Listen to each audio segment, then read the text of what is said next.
شروع کرتا ہوں اللہ تعالیٰ کے نام سے جو بڑا مہربان نہایت رحم والا ہے۔ ایمان کے خاطر اپنی جان قربان کرنے والی ایک دلیر خاتون جس نے موسیٰ علیہ السلام کی پرورش کی اور بچپن میں انہیں فرعون کے ظلم و جبر سے بچایا، لیکن جب اس خاتون نے اللہ پر ایمان لایا تو فرعون نے اس کے ساتھ کیا سلوک کیا، اور ایسا کیا ہوا کہ اس خاتون کو دنیا کی عظیم ترین عورت کا لقب دیا گیا۔ فرعون مصر کا ایک ظالم و جابر بادشاہ تھا۔ اس نے مصر میں آباد قوم بنی اسرائیل کو غلام بنا رکھا تھا اور ان پر ظلم کے پہاڑ توڑتا تھا۔ فرعون نہایت ہی مغرور بادشاہ تھا اور خود کو لوگوں کا خدا اور رازق کہلواتا تھا، لیکن کسی میں بھی اتنی جرت نہ تھی کہ فرعون کی مخالفت کر سکے۔ لہٰذا اللہ نے فرعون کے خاتمے کا ارادہ کیا تو بنی اسرائیل میں حضرت موسیٰ علیہ السلام کی پیدائش ہوئی۔ جب موسیٰ علیہ السلام کی پیدائش ہوئی تو ان دنوں فرعون نے اپنے سپاہیوں کو یہ حکم دے رکھا تھا کہ بنی اسرائیل میں جو لڑکا بھی پیدا ہو اسے قتل کر دیا جائے۔ لہٰذا اس مصیبت و آفت کے دور میں مجبوراً موسیٰ علیہ السلام کی والدہ نے آپ کو ایک صندوق میں رکھ کر صندوق کو مضبوطی سے بند کر دیا اور اسے دریائے نیل میں ڈال دیا۔ دریا سے نکل کر ایک نہر فرعون کے محل کے نیچے بہتی تھی۔ اللہ کی قدرت یہ ہوئی کہ یہ صندوق دریائے نیل سے بہتے ہوئے اس نہر میں چلا گیا۔ اس وقت نہر کے کنارے فرعون کی بیوی آسیہ بنت مزاحم بیٹھ کر نہر کا نظارہ کر رہی تھی۔ آسیہ ایک خوبصورت اور نیک دل خاتون تھی اور وہ کسی بیماری سے شدید تکلیف میں تھی۔ فرعون نے اس کا بہت کچھ علاج کرایا تھا مگر وہ ناکام رہا۔ کہتے ہیں کہ کاہنوں نے اسے بتایا تھا کہ اے فرعون، ہم پیشن گوئی کرتے ہیں کہ اس دریا میں سے ایک آدمی تیرے محل میں داخل ہوگا، اگر اس کے منہ کی رال اس بیمار خاتون کے جسم پر ملی جائے گی تو اسے شفا ہو جائے گا۔ چنانچہ جب نہر میں بہتے اس صندوق پر آسیہ کی نظر پڑی تو اس نے ملازمین کو اسے نکالنے کا حکم دیا۔ جب اس صندوق کو پانی سے نکالا گیا اور اسے کھولا گیا اور ملکہ نے اس بچے کو دیکھا تو اسے یوں محسوس ہوا کہ ایک بجلی سی چمکی ہے جس نے اس کے دل کو منور کر دیا ہے۔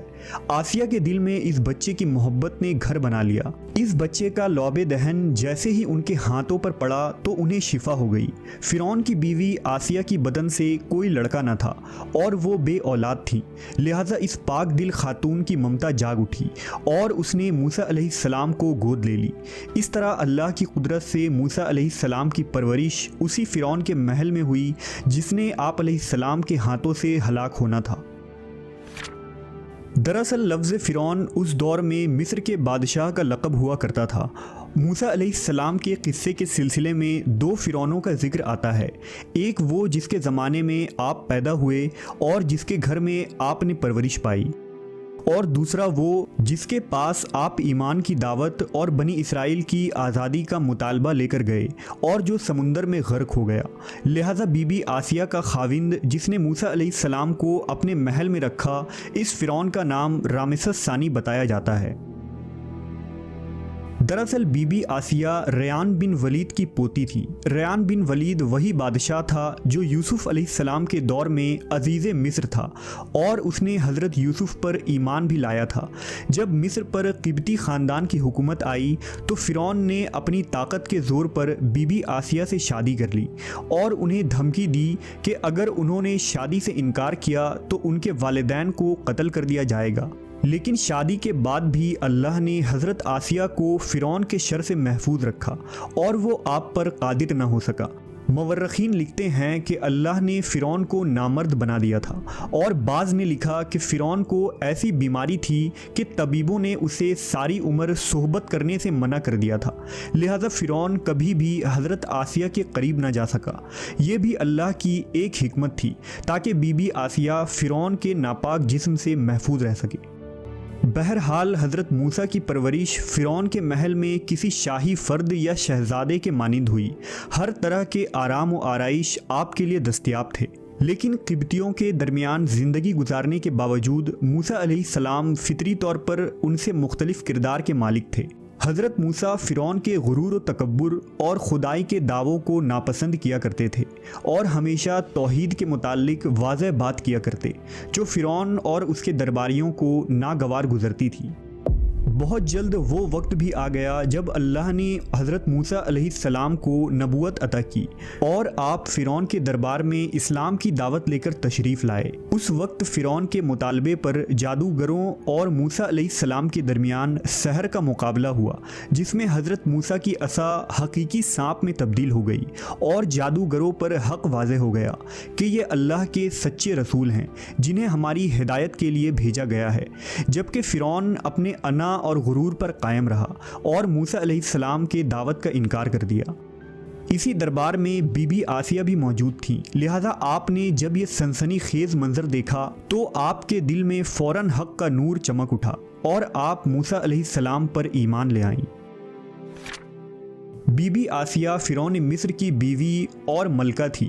آپ کے پاس مال و دولت کی کثرت تھی، لیکن اس کے باوجود آپ غرور و تکبر کا شکار نہیں تھی، بلکہ آپ کا دل غریبوں کی محبت سے سرشار اور ان پر شفقت و مہربانی کے جذبے سے معمور تھا۔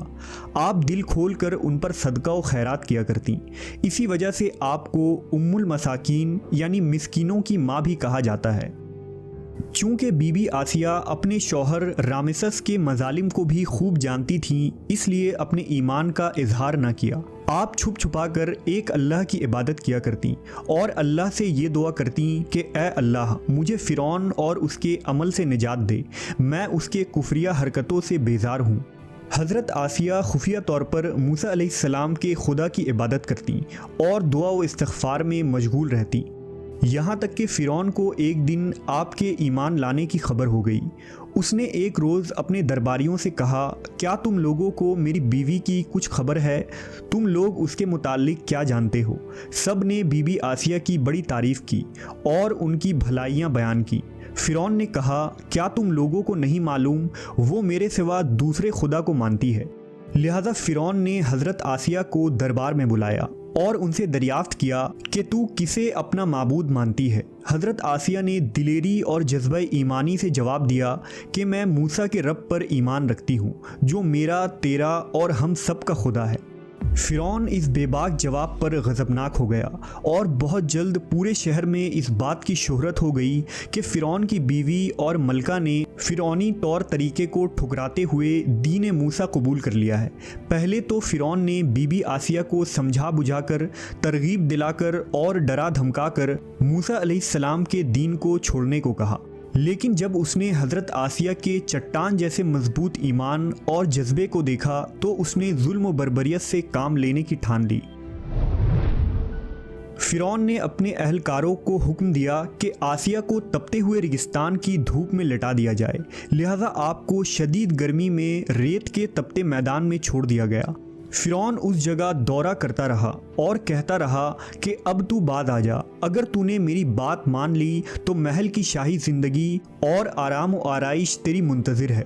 مگر حضرت آسیہ پر اس کا کوئی اثر نہ ہوا، کیونکہ آپ کو جنت کے اس لافانی محلات پر ایمان تھا جو اللہ نے انہیں عطا کرنے کا وعدہ کیا تھا۔ جب فرعون نے حضرت آسیہ کی ثابت قدمی کو دیکھا تو اس نے آپ کو شہید کرنے کا فیصلہ کر لیا۔ اس نے اپنے سپاہیوں کو حکم دیا کہ بڑی سے بڑی چٹان کہیں سے اٹھا لاؤ اور آسیہ کو چت لٹاؤ اور وہ چٹان اس پر گرا دو۔ لہٰذا جب یہ لوگ پتھر لائے اور حضرت آسیہ کو لٹایا گیا تو آپ نے آسمان کی طرف نگاہ اٹھائی تو پروردگار نے حجاب ہٹا دیے اور جنت کو اور وہاں جو محل ان کے لیے بنایا گیا تھا اسے انہوں نے اپنی آنکھوں سے دیکھ لیا۔ آخر کار اس پتھر کو آپ پر گرا دی گئی اور آپ کی روح پرواز کر گئی۔ حضرت آسیہ کے فضائل احادیث مبارکہ میں کچھ ان الفاظ سے آئے ہیں کہ رسول اللہ صلی اللہ علیہ وسلم نے فرمایا، مردوں میں سے تو بہت سے درجہ کمال تک پہنچے، لیکن عورتوں میں سے سوائے فرعون کی بیوی آسیہ اور عیسیٰ علیہ السلام کی والدہ مریم بنت عمران کے اور کوئی عورت درجہ کمال تک نہیں پہنچی۔